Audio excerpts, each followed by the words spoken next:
La Côte d'Ivoire célèbre aujourd'hui 55 ans de son indépendance. Le chef de l'État, Alassane Ouattara, a présidé la cérémonie officielle au palais présidentiel. Au sommaire également, la 28e journée internationale de lutte contre l'abus et le trafic de la drogue. Le comité interministériel s'est réuni récemment dans la commune de Treichville. Enfin, à Hong Kong, le rétro revient en force. Les populations s'intéressent de plus en plus à la photo argentique. Bonsoir à tous et merci d'être avec nous pour ce nouveau journal. La Côte d'Ivoire célèbre donc aujourd'hui sa fête nationale. C'est le 55e anniversaire de son indépendance. La cérémonie officielle s'est tenue au palais présidentiel en présence bien sûr du chef de l'État Alassane Ouattara. 22 personnes ont été honorées, dont 15 personnalités pour le grade d'officier de l'Ordre national et 7 autres élevées dans le grade de l'Ordre du mérite ivoirien. À noter que 60 autres récipiendaires seront honorés le 13 août prochain dans les locaux de la Grande Chancellerie à l'occasion d'une autre cérémonie. On écoute quelques réactions. Sous votre gouvernance, la Côte d'Ivoire est en train d'accomplir de grands progrès, et ce, dans tous les domaines. Peut-on oublier l'état de l'économie, des infrastructures et des mentalités au sorti de la crise électorale de 2010-2011? Peut-on oublier les indices de sécurité qui étaient des plus alarmants? Comment oublier qu'il n'y a pas si longtemps, la Côte d'Ivoire était jugée infréquentable? Aujourd'hui, la cohésion nationale s'est renforcée et le souvenir de la crise s'estompe. Le contexte des affaires, mais aussi le contexte général, sont à la paix civile, au travail, et grâce à vous, la Côte d'Ivoire est redevenue un pays qui gagne.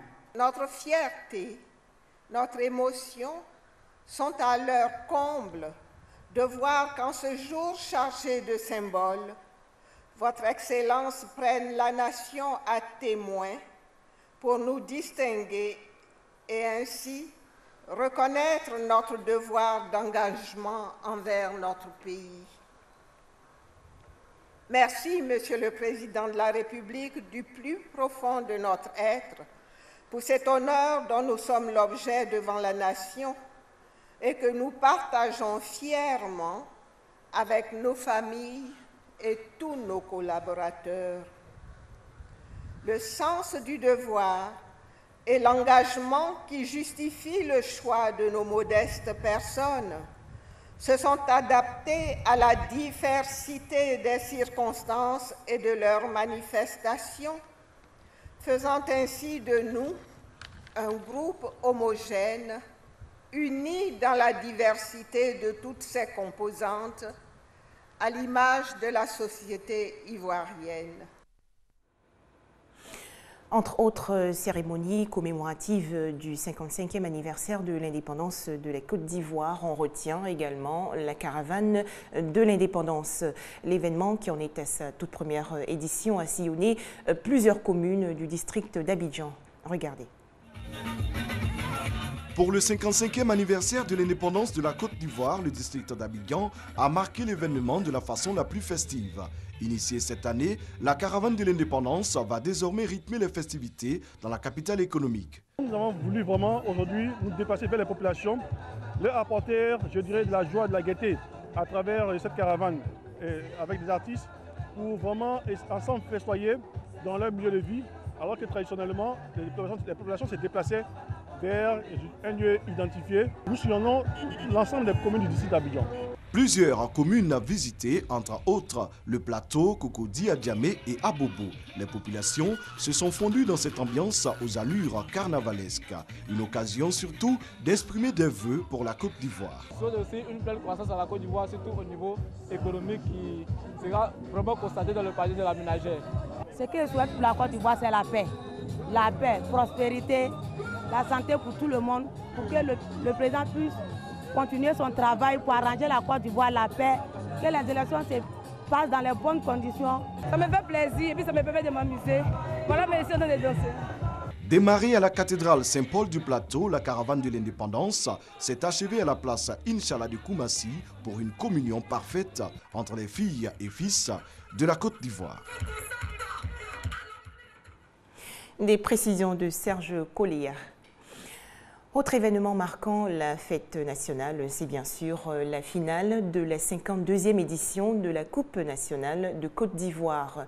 La rencontre s'est tenue au stade Biakaboda de Gagnoa.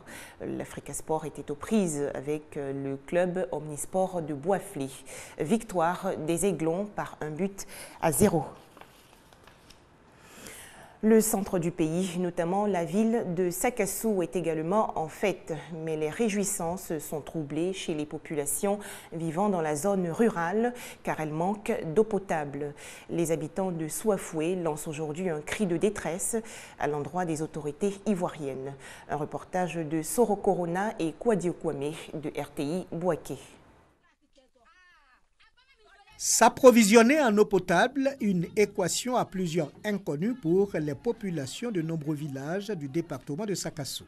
Les femmes de Saafoué-Dian, Saafoué-Diakou, Saafoué-Diéou et Saafoué-Kouekro ont plus que jamais le sommeil troublé. Les pompes villageoises construites depuis les années 80 ne répondent plus aux attentes des populations de plus en plus nombreuses.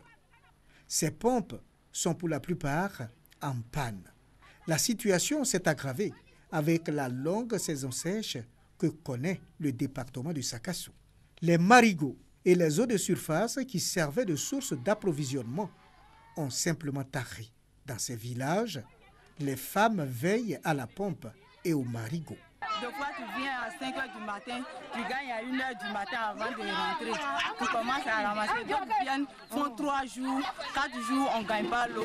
Dans le groupe Saafoué, la corvée d'eau n'est plus la tâche réservée aux seules femmes.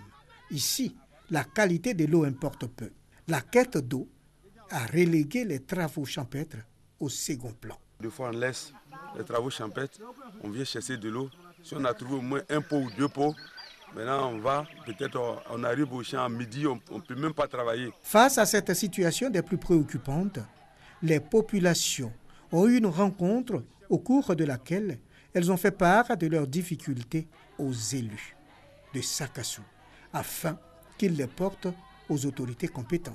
À cause des problèmes d'eau, les femmes quittent les maris pour aller se coucher dans les rivières en Russie. Alors, nous voudrons que l'État nous aide à trouver une pompe hydraulique améliorée. Souafoué n'a pas d'eau. Il faut parcourir des kilomètres pour aller chercher de l'eau. Chose grave. À 4 h du matin, quand vous vous levez, vous avez envie de danser. Mais le tam-tam manque. En attendant que des solutions soient trouvées pour le développement dans le groupe Saafoué, les femmes continuent de danser toujours l'Adjanou, danse sacrée et protectrice pour des éventuelles pluies. La population de ces 4 villages, Saafoué, est estimée à plus de 4000 âmes qui souffrent. Au chapitre santé, la 28e journée internationale de lutte contre l'abus et le trafic de la drogue.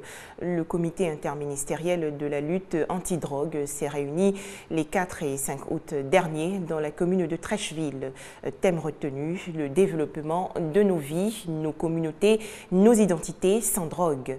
Il s'agissait également de sensibiliser les populations aux dangers provoqués par la drogue.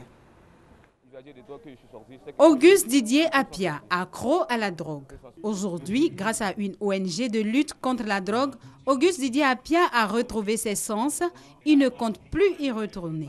Il a définitivement intégré la vie active. Il a dit les frères ne pas se décourager, qu'ils peuvent s'en sortir. Si moi j'étais ancien usager de drogue que je suis sorti, c'est qu'eux aussi, ils peuvent s'en sortir. Selon le comité interministériel de lutte anti-drogue, SILAD, 80% des jeunes âgés de 13 à 20 ans s'adonnent à la consommation de la drogue. Cette situation préoccupe le SILAD. Il a donc décidé de faire de la sensibilisation. Selon Mamadou Kroma, secrétaire général du SILAD, l'écoute et la prise en charge sont les solutions idoines à une réinsertion des usagers de la drogue. Il faut équilibrer maintenant la lutte contre la drogue en insérant, en intégrant le volet de prise en charge et considérer donc le consommateur de drogue comme un malade. Il faut le soigner. Et après l'avoir soigné, il faut chercher à l'insérer. Lancine Sissi, directeur de cabinet représentant le ministre de l'Intérieur et de la Sécurité, a réaffirmé la volonté du gouvernement de mettre tout en œuvre pour éradiquer ce fléau. Les services de répression de la police, de la douane, de la gendarmerie qui mettent ensemble leurs efforts, c'est ensemble que nous gagnerons le combat contre la drogue. Le comité interministériel de lutte antidrogue a pour mission la coordination et la supervision de toutes les structures engagées dans la lutte contre la drogue.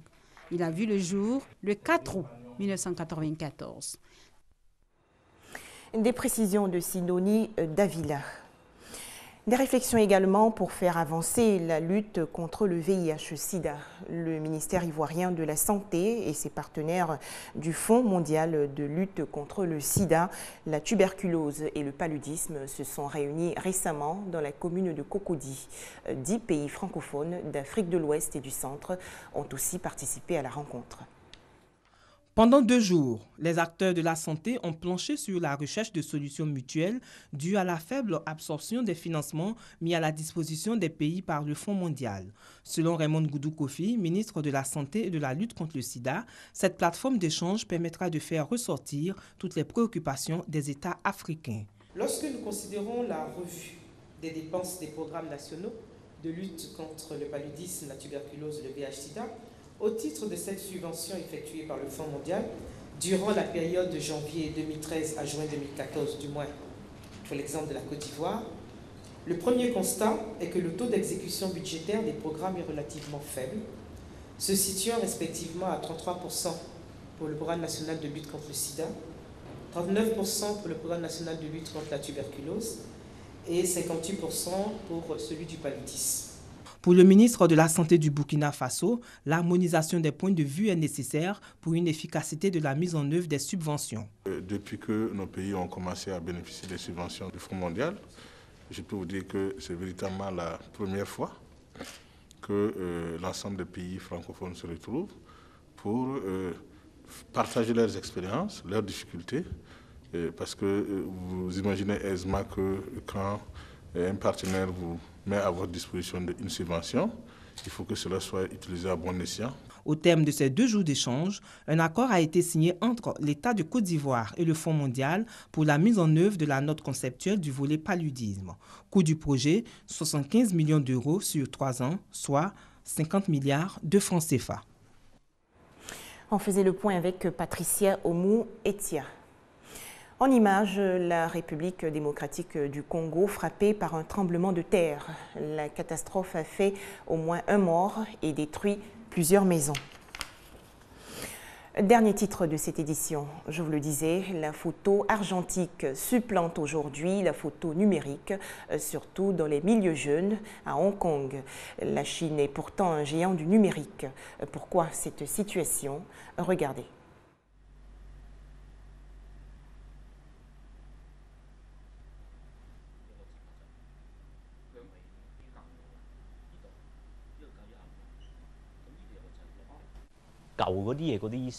Je trouve que le design des objets anciens est plus intéressant que celui des objets modernes.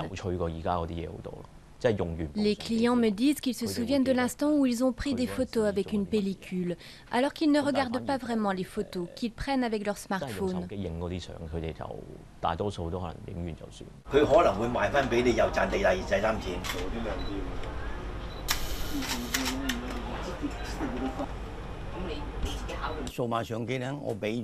Je compare les appareils photo numériques à des nouilles instantanées, à la culture McDonald's. C'est comme un bol de nouilles. Vous retirez l'emballage, vous versez un peu d'eau et vous le mangez.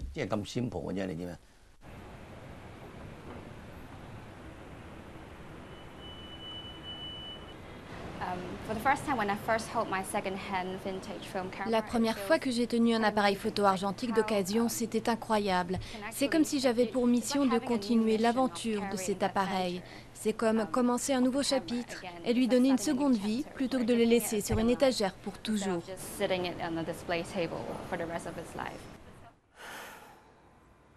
Et c'est la fin de cette édition, encore une fois excellente, fête de l'indépendance à tous sur RTI2.